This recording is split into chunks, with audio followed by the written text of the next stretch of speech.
Good afternoon, ladies and gentlemen, here in Helsinki and also through to the webcast. Welcome to the Robit Interim Report first half year 2017 and walk that through together with Ilkka Miettinen, our CFO. My name is Mika Virtanen, started as a CEO some time ago, and we have some Robit board members here also. Coming with Harry, he also has a chairman. So we will walk this through, and we appreciate if all the questions would come through after the presentation.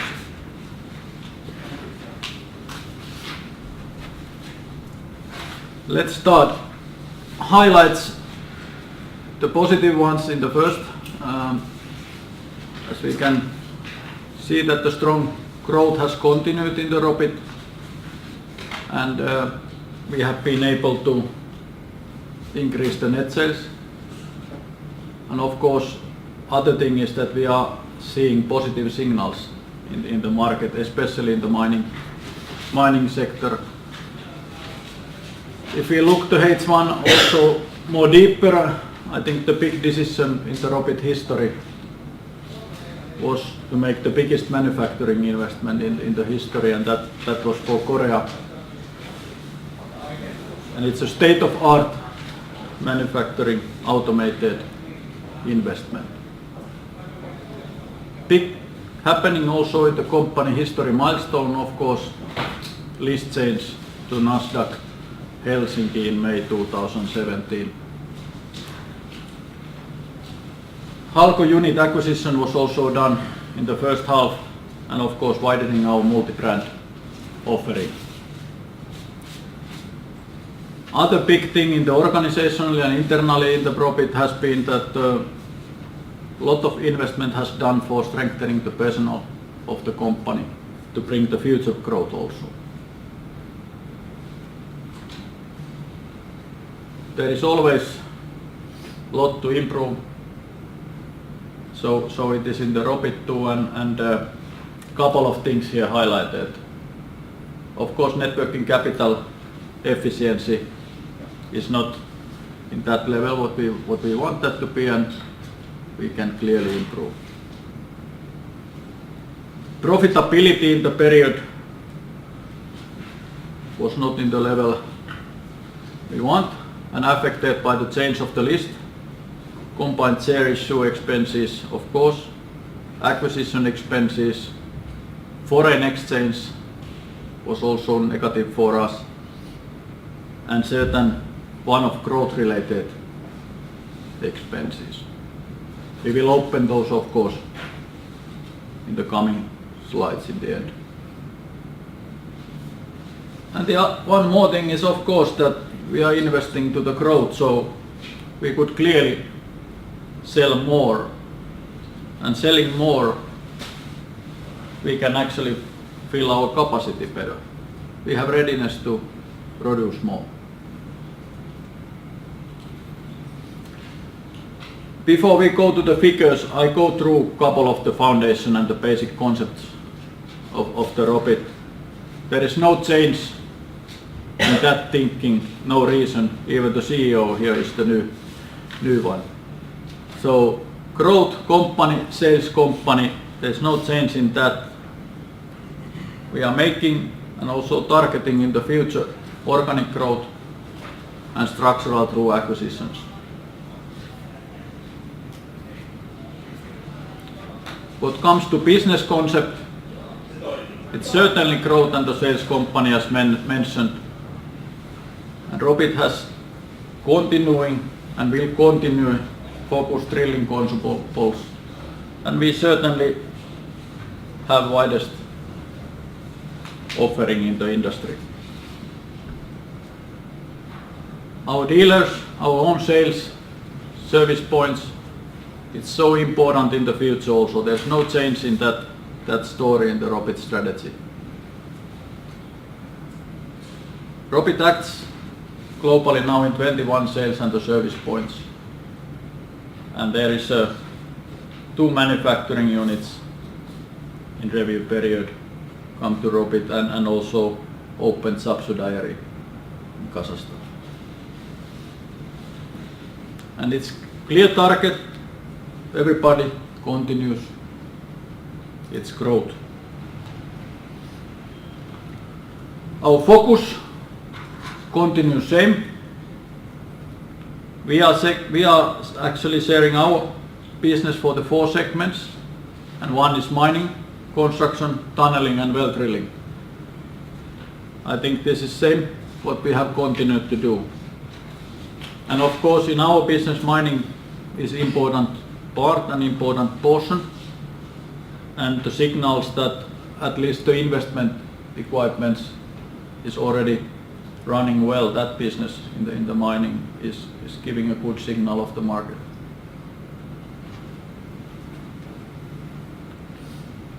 Here is already some figures, but basically the main thing in this slide is that availability is the key. And even the actions in the H1 2017, we have 2 new factories, Kazakhstan, so we are certainly been widening that.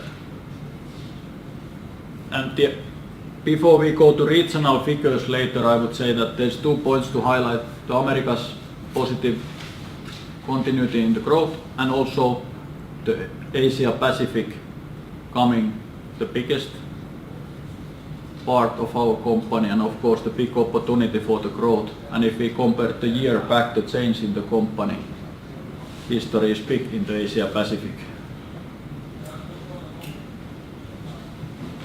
And that opens the new doors. Let's go to the figures. Of course our main message here is that the Robit growth continued and it doubled its net sales. That's a very positive in that perspective. We have 102% increase in the net sales compared to the earlier comparison period. When we look the EBITDA levels, we can see clearly decrease from 2.2 to 1.3 million. Adjusted EBITDA is 2.9 million compared to 2.2. And of course our adjustment is including the share expenses, their issue expenses, acquisition expenses and amortization to the acquisition. Profitability, of course, it's not line in the company's strategic targets. Robit evaluates, however, the profit in the annual level and thus expected to recover in the second half. However, it will not reach the earlier annual guidance given.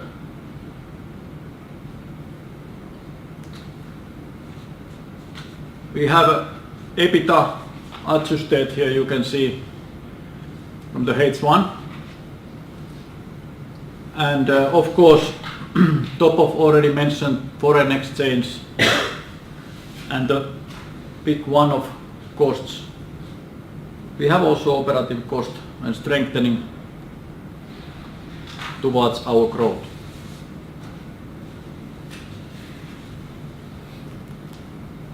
Before we go to the graphs, I want to show the growth concept, what we are continuing and what has been done in the H1 towards Robit 3.0 strategy. We are basically saying that we have a widest offering, and we have a comprehensive product offering, and Halko acquisition was of course increasing that and supporting that part of the strategy in the H1. Global sales and the manufacturing footprint, it's important through to the availability, like mentioned, the Kazakhstan subsidiary manufacturing plants from 4 to 6 units. It will improve our position. Digital business, we know we have had a long development with that, and we are continuing further testing and development with customers with references. But we also get the first orders and the deliveries in the first half of 2017. Strengthening to the personnel, strong global management team, experienced management team, but also very experienced people we already have in the company. Very talented, skilled young people. I think that together it should be clear tool to the future growth. And the last part here in the 3.0 growth concept to mention that we are also looking the structural opportunities, and Halko was one what we did in the first half. I want to emphasize a little bit more about the employees and the importance of that, but also that we had 263 people in the end of the 2016, and now we have 325. Some reason there is no, should be there, but it's 325, and two-thirds of the employees came from the acquired companies, and 1/3 was the new recruitment.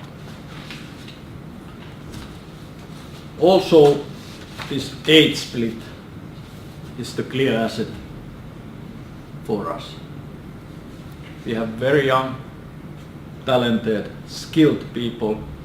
We have very experienced, being long time in the business, knowing the business. And now we have also people recruited who knows the global part of the world also. I think it's a combination what makes Robit really strong and deliver the growth next steps.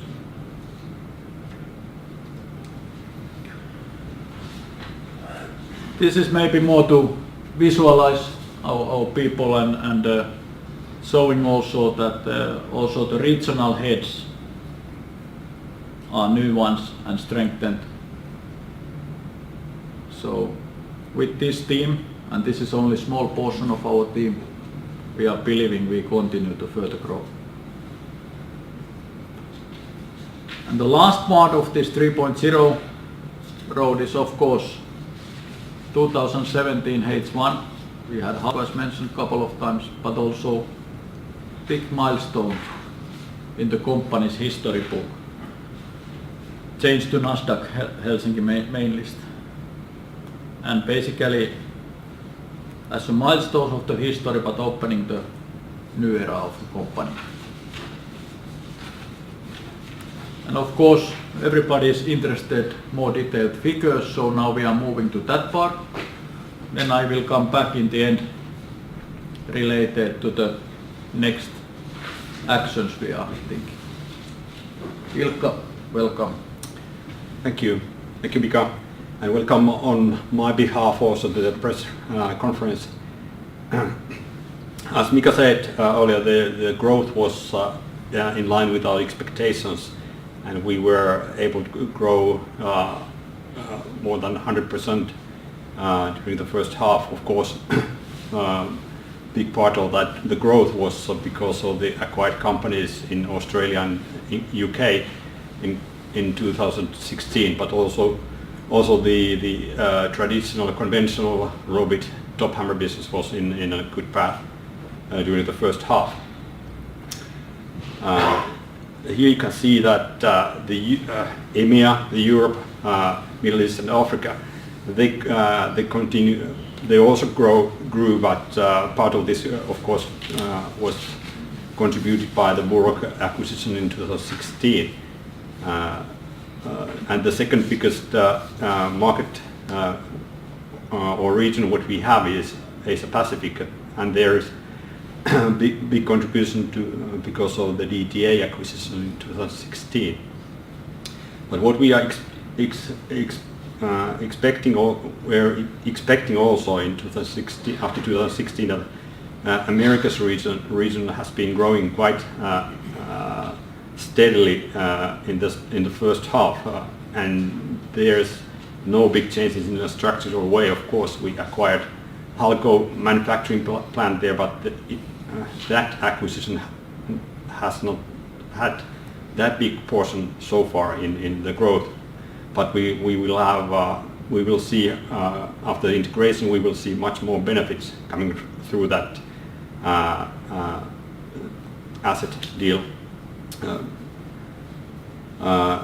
And in east area, in Russia, CIS area, we have seen quite steady growth. Of course, it's a small region for us, but there's lots of potential, and we have identified lots of customers that we can attract into our business at the moment. And as Mika said, the profitability was a little disappointment, of course, to us, and of course we have identified certain one-off items or items that are affecting the comparability, and of course the listing and M&A lines are the kind of structural changes that affecting our profitability. We also have operational items, like Mika said. We have the FX rates have been quite difficult for us.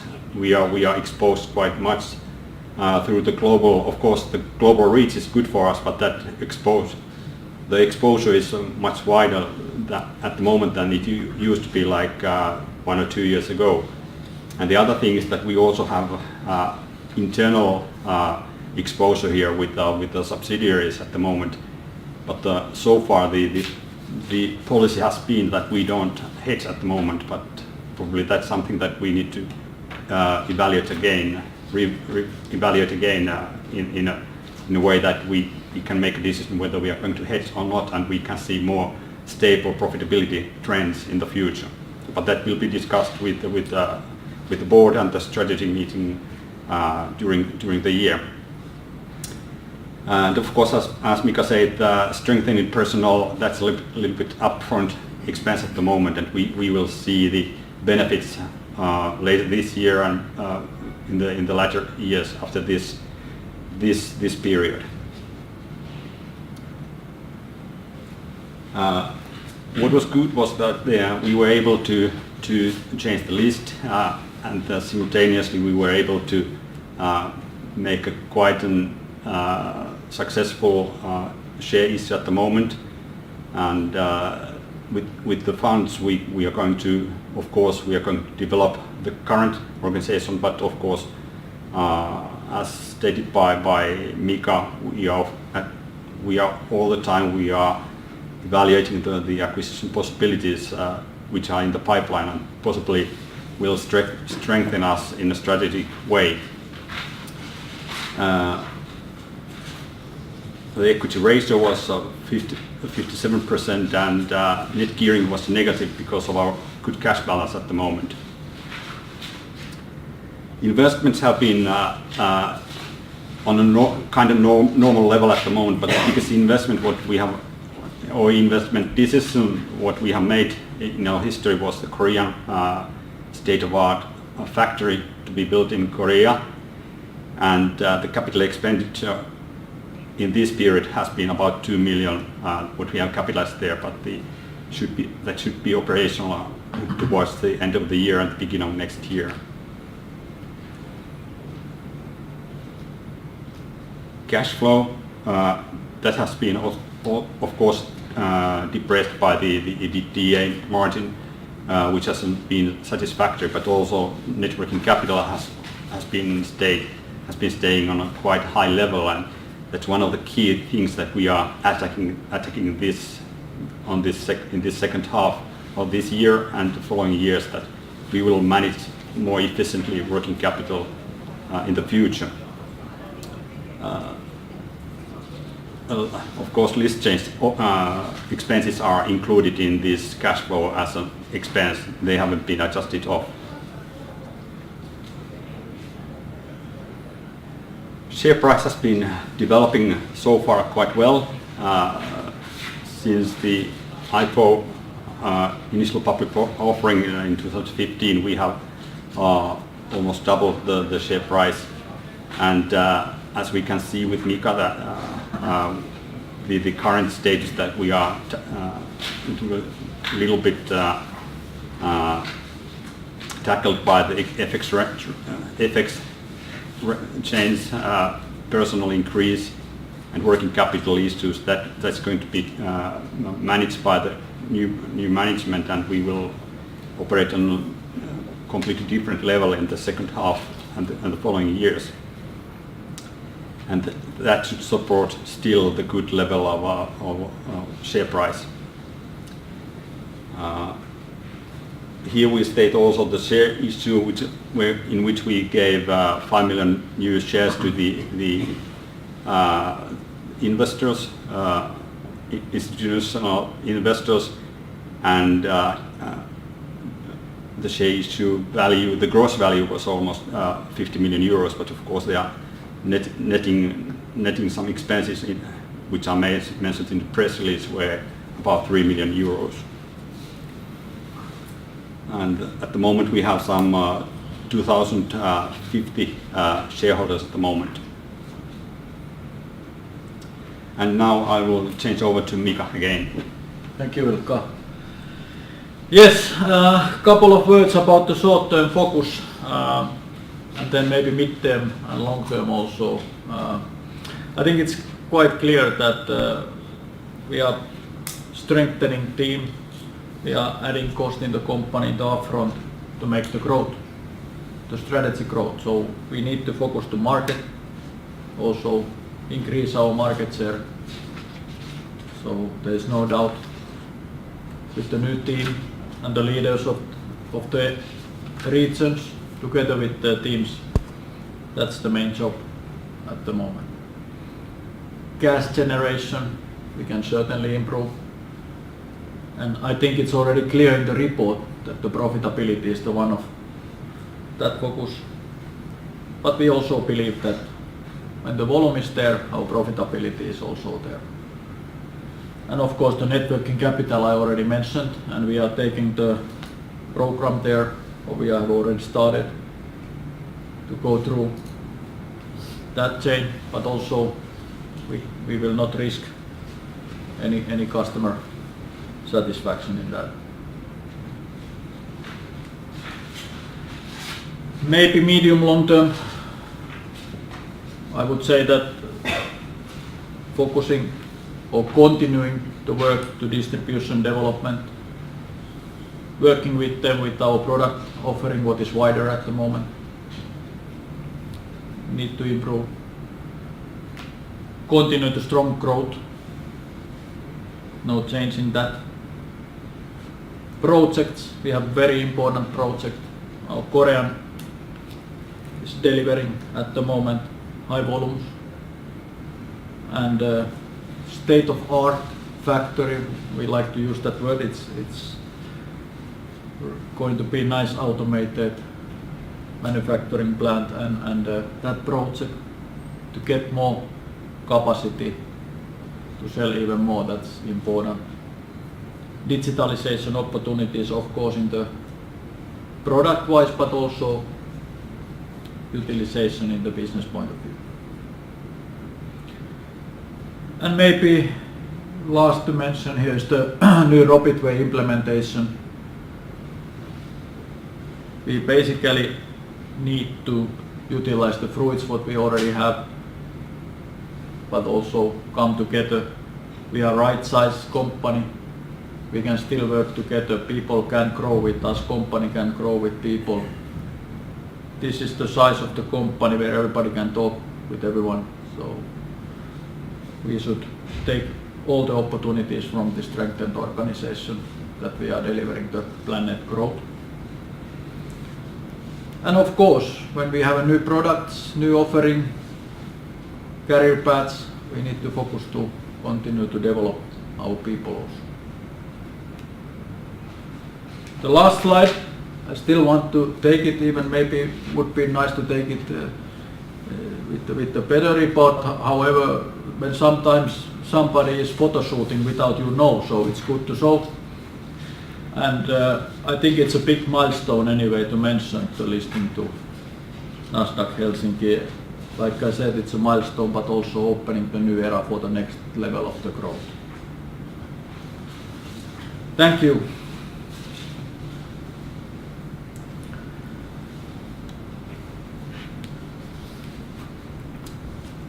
now we are ready for the questions what we expect you to have. Hi, Tomi Railo, SEB. A couple of questions.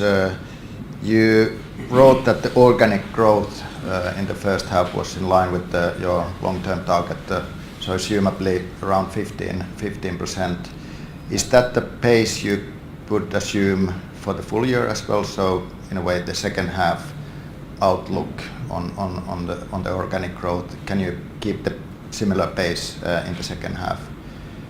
In history, the second half is always better, so I don't see the reason why it would not continue that way. And when we talk about that and looking the first half, so looking the signals from the market of the mining and so on. And then maybe on the acquisitions, how have the acquired companies developed? Because we don't have any comparison figures, but have they been slower than you have expected or faster? And what sort of assumption would you have for the full year on adding boost from the acquisitions? Yeah, I would say that we also mentioned some cost of the integration cost, and that has been maybe taken more time than we thought. But I think it's aligned still, but I think the growth can be much bigger in the second half. And then perhaps also on the one-off costs, you wrote in the slides that you expect less items in the second half. What is less and what items do you expect in the second half? Yes. You want to comment? Yes, I can comment that.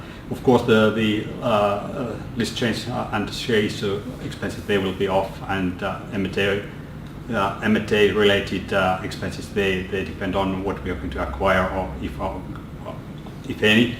And of course, as Mika said, we have had one-off costs for personnel, which has been created.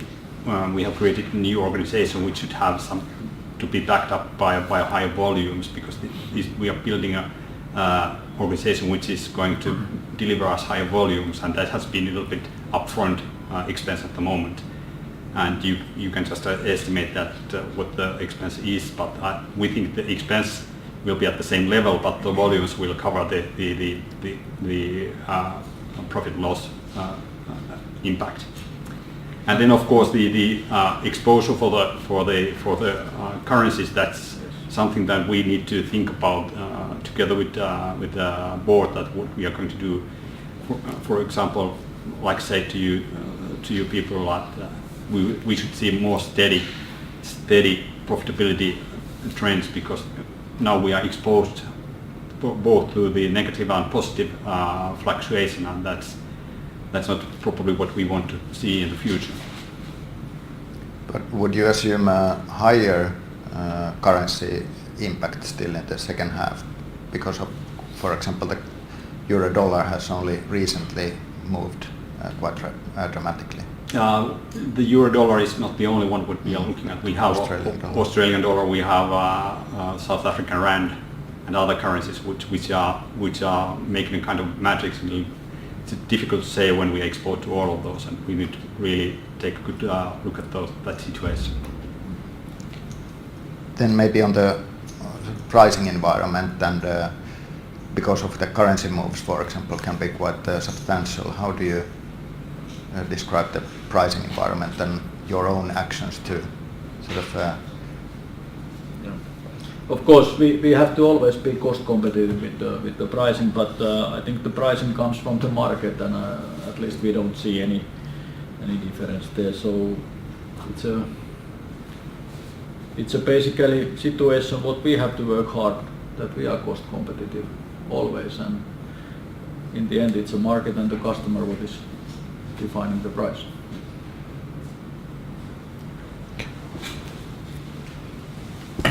This is Tom Skogman from Carnegie. I just wonder how large share of H1 sales now after these acquisitions come from mining, tunneling, construction and well drilling.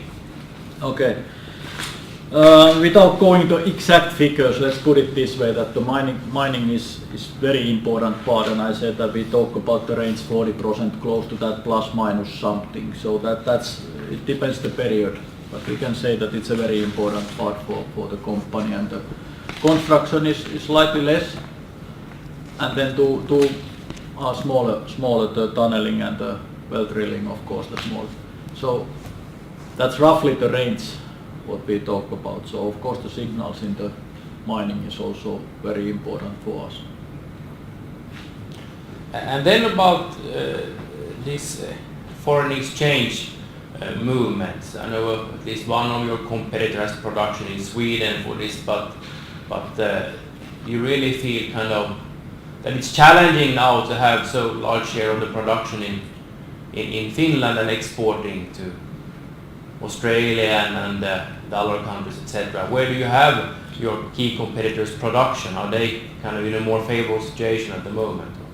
Yeah, of course, we have to remember that we have production in various currency zones, like not only in Finland, we have in Korea, we have in Australia, and currently in US, and that should somehow balance the production production price level at the moment. But the other thing is that we have internal FX changes also, which are not visible in our balance sheet at the moment. For example, we have been financing our subsidiaries in Australia and in other continents also, and that will make that a little bit more complicated, not just the external price or FX or price competition. And when we look beyond this year, now you will have lower earnings than some in the markets have expected for this year. But should we see this kind of under absorption? I guess is the big explanation, apart from the things you have mentioned here, that you have a lot of free capacity. So it's your focus is now really to push the accelerator on top line to cover the fixed costs next year. Is that's my understanding, but how much free capacity do you have? How much more could you sell with current production facilities?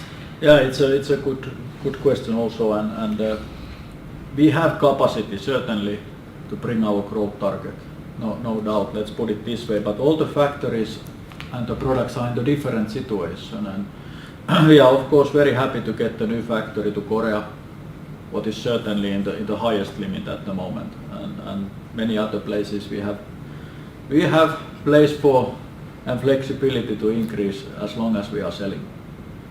No, not limiting us to sell. But how should we think if you of course expand the number of people continuously, but would your profitability be back on track next year if you have 15% organic growth in the second half this year and another 15% next year? Would it be back to kind of at least 2016 level profitability levels then? Yeah, not taking comment to the 15% or 15% and which moment, because we are talking the profitability over the cycle. But basically it's clear that we have done investments very much upfront. So we are not planning to continue that kind of investment road in every half of the year. So if the volumes is there, we are certainly improving our profitability, and that's what we are saying already in the H2, that we are believing the higher volumes. But where was the big under absorption? Can you describe by factory or by SG&A cost, salespeople that still don't cover? Where is the problem in the first half? Yes, we don't comment on the profitability or under absorption on the plant level. That's a mixture, because we need to build the efficiencies. They are plants which are supplying our own supply chain, and they should be reviewed in a as a whole business, not just by plant. And we have development programs, and we have identified the key drivers for various plants, but they are not the topics we want to reveal here. And of course, if If I mention that, of course, we have been strengthening the sales forces also here and management to bring that growth. But isn't it so if we add to the gross profit the 1 million FX loss, then the gross margin was basically unchanged year on year, very, very close to unchanged. So to me, it seems that the gross margin is holding up, but you have added a lot of salespeople and SG&A costs that you still didn't. That's your interpretation as well, I guess? Like I said, that's the one part. We have been strengthening the resources for the sales, to the management, but also in the different levels in the R&D to make the growth what we are saying. You have to, in the growth company, you have to invest upfront to be able to make the growth. And that has been very strong investment in the first half. And if you split those kind of, if you take away just this acquisition effect, but just for us to understand where are you kind of facing most kind of under-absorption of fixed cost? Is it just a volume thing, or is it or is it just overhead and R&D cost that you need bigger volumes for? Is it that sales people are still not efficient, that have you recruited, or? I think it's a progress, and of course same time, like I mentioned in the beginning, that we are integrating the acquired companies also and implementing the ERP systems and so on. Those are the part of those things what we need to do, and that we have been seeing also in the H1 cost. So, and finally then on the fixed cost outlook for next year. We can do our own sales growth assumptions, but please help us just to understand what will happen to fixed cost next year if you don't do any more acquisitions. How will they develop? Are you happy with the organization you have now, or will you recruit to certain places a lot more people Yeah, we have to look carefully what we are doing in that part, but it's clearly that if I look already from the management point of view, even everybody is not started yet. We have a supply head starting in the October, and also the new VP Americas. So it's a progress what we are going. So if you look level now or history, just slightly, it's not comparable. But of course, we have to be very clear where we are investing. Thank you.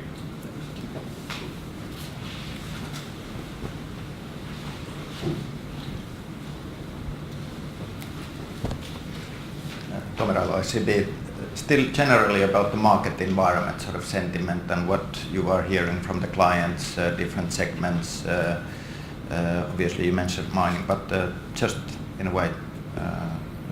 I think we have been looking that in the company, of course, following that closely, and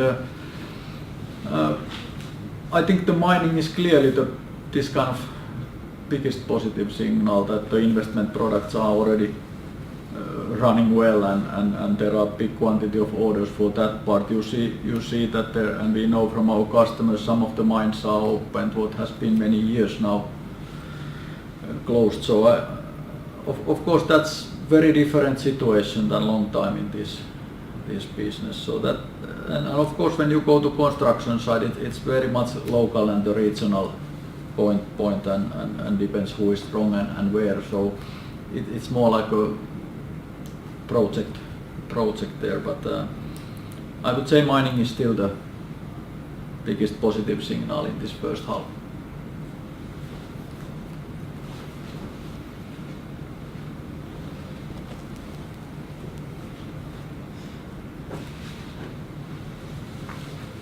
Okay, no further questions. Thank you very much for the questions, and looking forward to the second half. Thank you. Thank you. Thank you.